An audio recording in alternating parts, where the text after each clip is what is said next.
Desde agosto de 2012, cerca de 30 moradores de rua foram assassinados em Goiânia das mais diferentes formas: a tiros, pauladas ou facadas. Os crimes chocaram a população e também preocupam os representantes da área de direitos humanos. E para falar mais sobre isso, o coordenador do Centro de Referência em Direitos Humanos, Eduardo Mota, está aqui no estúdio. Olá, Eduardo. Obrigada por ter comparecido. Eu que agradeço a oportunidade.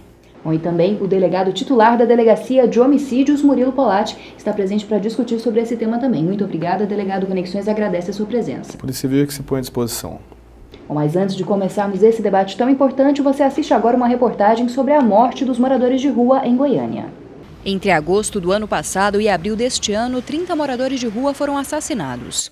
Para muitos especialistas da área, o alto número de mortes aponta que está havendo um extermínio da população de rua em Goiânia. O que nós temos que analisar é uma situação gravíssima, quer dizer, Goiânia está tendo um homicídio quase que 6 vezes mais do que São Paulo, que é a capital, em números absolutos. Em números absolutos. Lá foi em torno de 4 ou 5 mortes de pessoas em situação de rua em aproximadamente um ano. Aqui nós estamos com 30, né? Então isso é muito alto.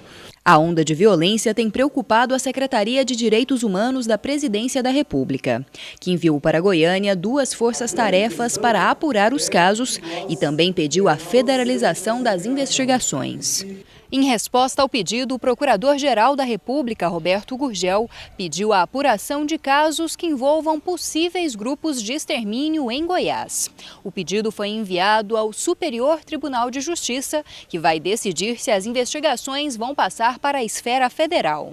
O que justifica também a federalização é que nós temos 40 pessoas desaparecidas de 2000 para cá, depois de algum contato ou uma abordagem policial. Nós temos também a Operação Sexto Mandamento, né? Nós temos o que eu diria, o que é mais grave, está se matando as pessoas em situação de rua, estão matando as outras também. O ano passado foram 544 homicídios em Goiânia.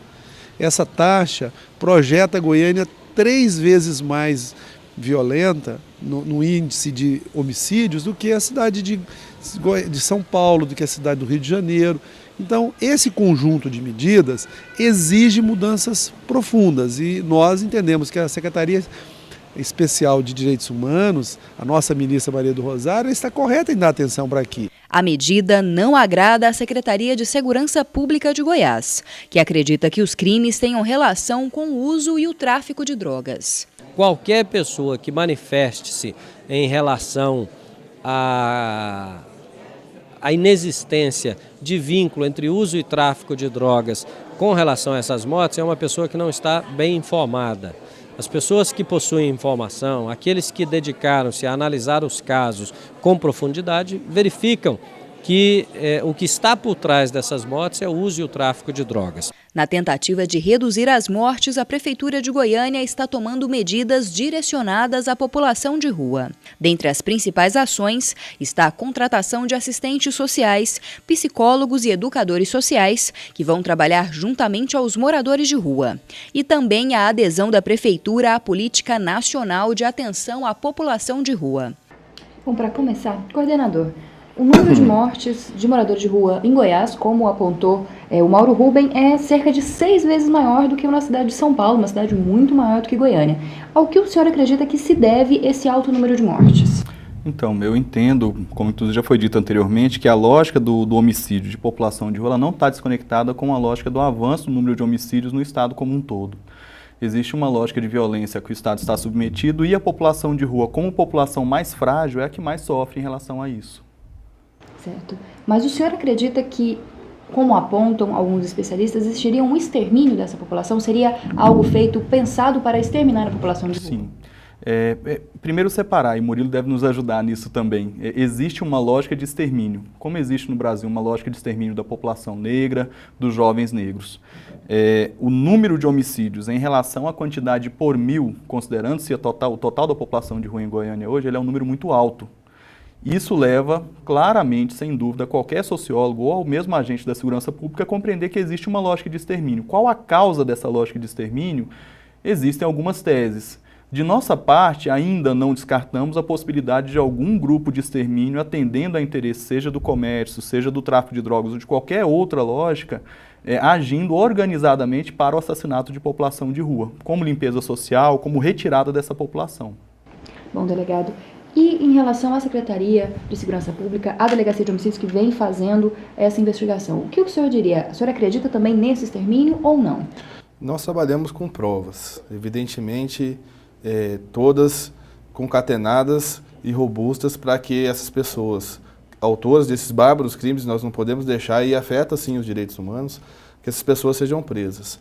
Nesses casos tratados na Delegacia de Homicídios, nós verificamos com provas, com prisões, com provas testemunhais, principalmente de outras pessoas em situações de rua, são elas que sabem realmente o que está acontecendo nas ruas, que o tráfico e o uso, principalmente do crack, é justamente o pano de fundo para que essas mortes venham a ocorrer, e não descartamos a possibilidade de um grupo de extermínio, mas o que nós temos até o presente momento, né, em todas as investigações, são indícios veementes de que o crack é sim hoje o grande vilão, infelizmente, não só das pessoas em situações de rua, mas também de todos os outros homicídios, ou grande parte deles que vem ocorrendo na nossa capital de uma forma veemente, brutal, que infelizmente a Polícia Civil ela só age a partir do momento que o crime acontece. Esse é o papel da Polícia Judiciária, mas infelizmente nos preocupa porque é uma demanda muito grande,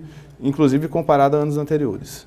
Bom, delegado, mas como que aconteceriam essas mortes? Essas pessoas são envolvidas diretamente com o tráfico pequeno de drogas, ou elas são usuárias e morrem por causa de dívida? O que o senhor poderia dizer sobre isso? Nós temos algumas situações. Apenas o usuário de drogas que deve a sua dívida para com o traficante. Nós temos o usuário que se torna também um pequeno traficante para não só sustentar o vício, mas também adquirir um patrimônio. Temos também os traficantes que brigam entre eles para a divisão de setores, para a conquista de território. Infelizmente, em todos esses casos, nos 28 que nós tratamos como sendo Delegacia de Homicídios, pelo menos 27 deles, a dívida para com o traficante, ela era certa, e a partir do momento que a maioria desses traficantes foram presos, e nós já temos, graças a Deus, um número agora reduzido de mortes nesses últimos meses, mas com as prisões, justamente de pessoas que atuavam no tráfico, essas mortes cessaram.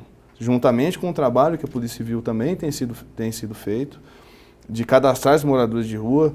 Só para exemplificar, nós abordamos praticamente em um mês 512 pessoas em situações de rua, sendo 445 delas devidamente cadastradas, qualificação, e dessas apenas 40 não alegaram ou deixaram de falar que eram usuários de drogas. Todas as demais falaram que eram usuários de crack, entre homens e mulheres, e grande parte dessa população está devendo para traficantes, estão jurados de morte, infelizmente, e a gente trata essa situação como sendo muito delicada, mas nós não afirmamos sem provas que existe um grupo de extermínio para se fazer uma limpeza social. A gente vai para um rápido intervalo, mas a gente volta daqui a pouco para continuar essa discussão a respeito da morte dos moradores de rua aqui em Goiânia. Não sai daí, o Conexões volta em instantes.